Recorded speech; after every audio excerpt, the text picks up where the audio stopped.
SP కార్యాలయంలో ఎస్పీని కలిశారు గురజాల మాజీ శాసనసభ్యులు Kasu Mahesh Reddy. Dachepalli police station CA ఎస్ఐలు అన్యాయంగా వైసీపీ కార్యకర్తలను స్టేషన్ కి పిలిపించి తీవ్రంగా కొట్టారని, వైసీపీ నాయకులు ధర్నా చేయబోతున్నారని తెలుసుకుని వాళ్ళని విడిచిపెట్టారని మహేష్ రెడ్డి తెలిపారు. అదేవిధంగా పోలీసులపై కంప్లైంట్ చేస్తే మీపై మరిన్ని కేసులు పెట్టి చంపేస్తామని బెదిరిస్తున్నారని గ్రామ సర్పంచ్ తెలియజేశారు.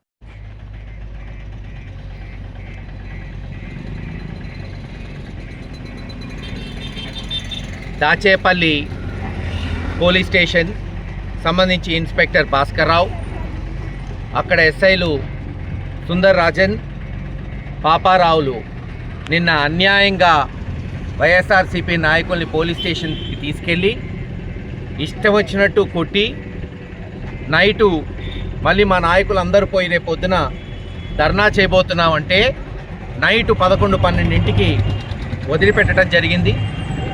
ఈరోజు మీరే చూస్తున్నారు, ఎస్పీ గారిని ఇప్పుడే కలిసి సిఐ మీద ఎస్ఐల మీద కంప్లైంట్ చేశాం. హైకోర్టులో కూడా మరి ఏదైతే కంప్లైంట్ ఉందో హైకోర్టులో కూడా ఫైల్ చేయడం జరిగింది. మధ్యాహ్నము ఇందాకే మా లాయరుతో కూడా మాట్లాడాం, హైకోర్టులో కూడా ఫైల్ చేస్తున్నాం.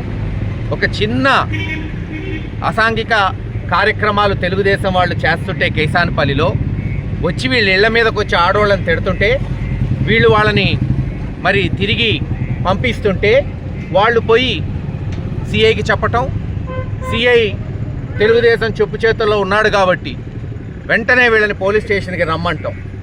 పోయారు. పోయినోడు సరే ఏమన్నా తప్పు చేస్తే మందలిచ్చచ్చు, లేదు కేసు పెట్టచ్చు.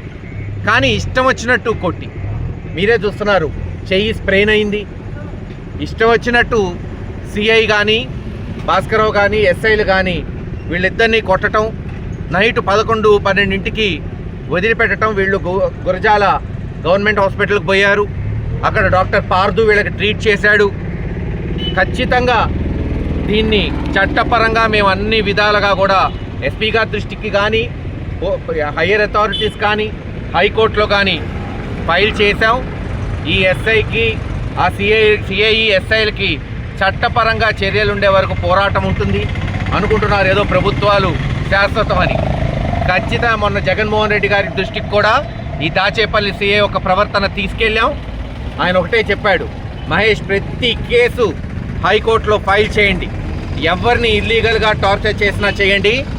రేపు వైఎస్ఆర్సీపీ ప్రభుత్వం వచ్చిన వెంటనే ఒకవేళ ఈ ప్రభుత్వంలో చర్యలు లేకపోతే, ఒకవేళ హైకోర్టులో చర్యలు లేకపోతే రేపు ప్రభుత్వం వచ్చిన వెంటనే ఒక స్పెషల్ కమిషన్ ఏర్పాటు చేసి ఈ కేసులన్నీ మళ్ళీ ఎఫ్ఐఆర్లు ఫైల్ చేయించి అవసరమైతే ఆ సిఐని ఎస్ఐని ఉద్యోగం నుంచి తీసేస్తుంది రేపు రాబోయే వైఎస్ఆర్సీపీ ప్రభుత్వం అని తెలియచేస్తున్నాం. ఉంటే తప్పులు జరిగితే శిక్షించండి, కేసులు పెట్టండి, ఎవరు కాదనట్లా. కానీ అసలు తప్పే లేనప్పుడు తీసుకెళ్ళి కొట్టడం ఎంతవరకు సమంజసం అని అడుగుతున్నాం. ఎస్పీ గారిని కలిసాం, న్యాయం చేస్తామని ఎస్పీ గారు హామీ ఇచ్చారు. ఆయన మీద